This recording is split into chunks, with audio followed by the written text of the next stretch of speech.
Assalamualaikum. Welcome back to Bright Mind Media Facebook page and YouTube channel. Today in this video I'm going to share my experience about transport system in organism. So এর আগে আমাদের হচ্ছে রক্তের একটা part 1 এর মানে জীবে পরিবহনের পার্ট 1 এর একটা ক্লাস ছিল। আজকে রক্ত নিয়ে কথা বলতে চাই এই ক্লাসে।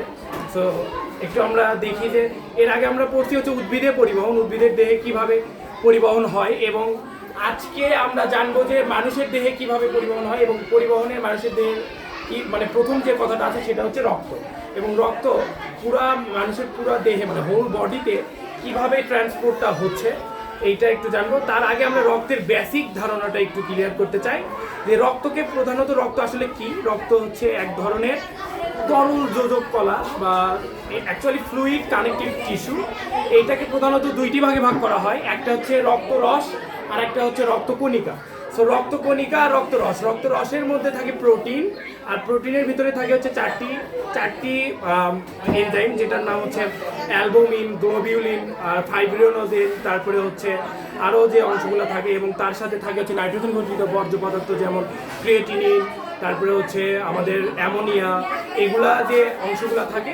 তো এই অংশগুলো নিয়ে হচ্ছে মূলত রক্তরস গঠিত, এবং রক্তকণিকা গঠিত হয় হচ্ছে তিনটি জিনিস নিয়ে। একটা হচ্ছে লোহিত রক্তকণিকা, শ্বেত রক্তকণিকা, আর একটা হচ্ছে অনুচক্রিকা। সো লোহিত রক্তকণিকাকে আরবিসি বলা হয়, শ্বেত রক্তকণিকাকে ডাব্লিউবিসি বলা হয়, এবং অনুচক্রিকাকে প্লেটলেটস বলা হয়। সো অ্যাকচুয়ালি এখানে বলা হয় যে লোহিত রক্তকণিকার প্রধান কাজ হচ্ছে অক্সিজেন এবং কার্বন ডাই অক্সাইডকে পরিবহন করা, এবং দ্বিতীয়ত হচ্ছে আমাদের শ্বেত রক্তকণিকা মূলত হচ্ছে দুইটি ভাগে বিভক্ত, মানে প্রধানত দুইটি ভাগে বিভক্ত। একটা হচ্ছে অ্যাগ্রানুলোসাইট আর একটা হচ্ছে গ্রানুলোসাইট। অ্যাগ্রানুলোসাইট মানে হচ্ছে যেটা দানাদার নয়, আর একটা গ্রানুলোসাইট হচ্ছে যেটা দানাদার। সো অ্যাগ্রানুলোসাইটের মধ্যে তিনটা জিনিস পড়ে, এবং গ্রানুলোসাইটের মধ্যে হচ্ছে দুইটা জিনিস পড়ে, একটা হচ্ছে মোনোসাইট আর একটা হচ্ছে lymphocyte. So there are lots of things, যে হচ্ছে বিষয়টা এরকম। তো বেসিক থিং হচ্ছে আমরা এর আগের ভিডিওতে বলেছিলাম যে রক্তের পিএইচ ব্যালেন্স হচ্ছে বা পিএইচ ভ্যালু হচ্ছে 7.4, অ্যাকচুয়ালি 7.36 বলা যায়, এবং 7.4 এর কাছাকাছি।